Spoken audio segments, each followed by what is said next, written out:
یہ واقعہ گاؤں میں رہنے والی ایک بوڑھی خاتون نے سنایا تھا۔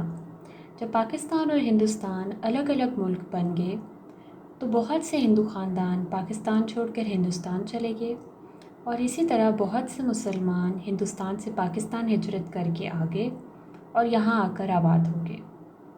اس خاتون نے بتایا کہ جب فسادات شروع ہوئے تو ہمارے گاؤں میں ایک امیر ہندو گھرانہ آباد تھا۔ انہوں نے بھی ہندوستان جانے کا ارادہ کر لیا۔ جانے سے پہلے انہوں نے اپنا گھر ایک خاندان کے حوالے کر دیا اور کہا کہ جب حالات ٹھیک ہو جائیں گے تو ہم واپس آ کر اپنی امانت تم سے لے لیں گے۔ ہندو خاندان کے جانے کے بعد وہ لوگ اس گھر میں آ کر رہنے لگے جن کے حوالے گھر کیا گیا تھا۔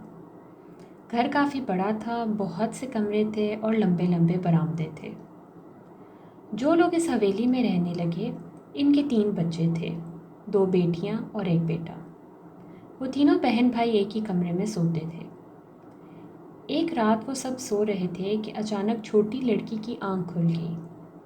اسے پیاس لگ رہی تھی، وہ پانی پینے کے لیے کچن کی طرف گئی۔ ہندو کچن کو رسوئی کہتے ہیں اور اس زمانے میں پانی گھڑوں میں رکھا جاتا تھا۔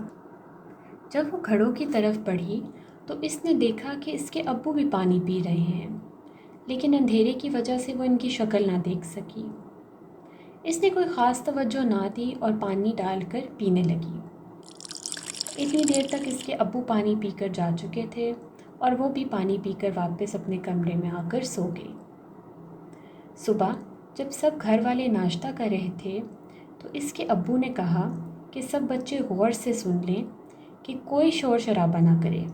ساری رات کھیتوں میں کام کر کے میں ابھی واپس آیا ہوں اور اب سونے لگا ہوں۔ یہ سن کر لڑکی کا خوف کے مارے برا حال ہو گیا۔ اس نے اپنی امی کو بات بتائی تو امی نے کہا کہ اچانک نیند سے اٹھو تو سمجھ نہیں آتی اور بعض دفعہ وہم بھی ہوتا ہے۔ وہ چپ ہو گئی، لیکن اسے یقین تھا کہ اس نے رات کو گھڑوں کے پاس کسی کو دیکھا تھا۔ کچھ دن بعد گھر والوں کو اپنے ایک رشتہ دار کی فوتگی کی اطلاع ملی جو دوسرے گاؤں میں رہتے تھے۔ امی ابو دونوں کو جانا تھا لیکن وہ بچوں کو نہیں لے کے جا سکتے تھے، اسی لیے انہوں نے بچوں کی خالہ کو ان کے پاس چھوڑا اور خود دوسرے گاؤں روانہ ہو گئے۔ ان کی واپسی اگلے دن ہونا تھی کیونکہ اس زمانے میں رات کا سفر نہیں کیا جاتا تھا۔ تینوں بچے اپنی خالہ کے ساتھ کمرے میں سو رہے تھے۔ چھوٹی لڑکی کو نیند نہیں آ رہی تھی کیونکہ اسے کچھ ایسے واقعات کا تجربہ ہوا تھا جن سے وہ خوفزدہ تھی۔ اگرچہ اس کی امی ہمیشہ اس کی بتائی ہوئی ہر بات کو وہم ہی کہتی تھی۔ ابھی سب کو سوئے تھوڑا ٹائم ہوا تھا کہ اسے باہر سے کسی کی باتیں کرنے کی آواز آئی۔ ایسا لگ رہا تھا کہ کچھ آدمی آپس میں بحث کر رہے ہیں۔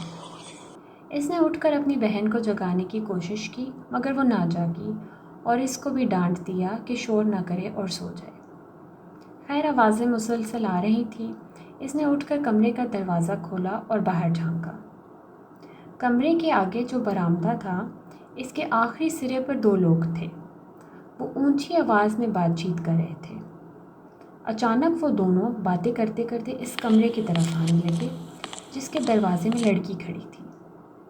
وہ فوراً ڈر کے مارے اندر ہو گئی اور ذرا سا دروازہ کھول کر باہر دیکھنے لگی۔ اسے ڈر لگ رہا تھا کہ یہ لوگ کہیں چور نہ ہوں۔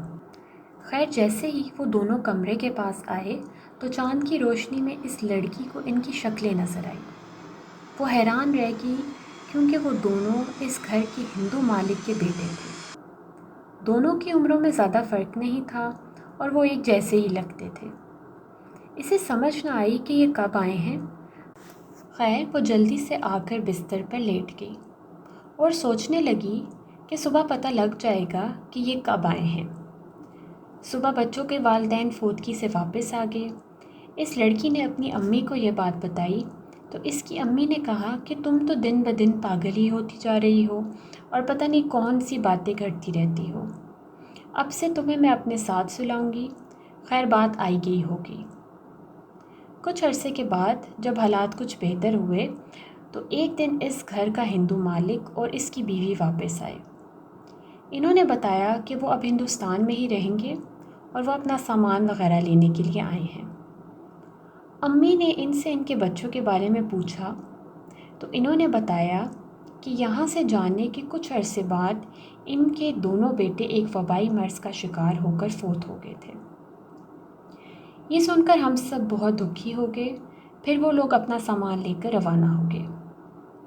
ان کے جانے کے بعد حیران کن طور پر امی نے اس گھر کو چھوڑنے کی ضد شروع کر دی۔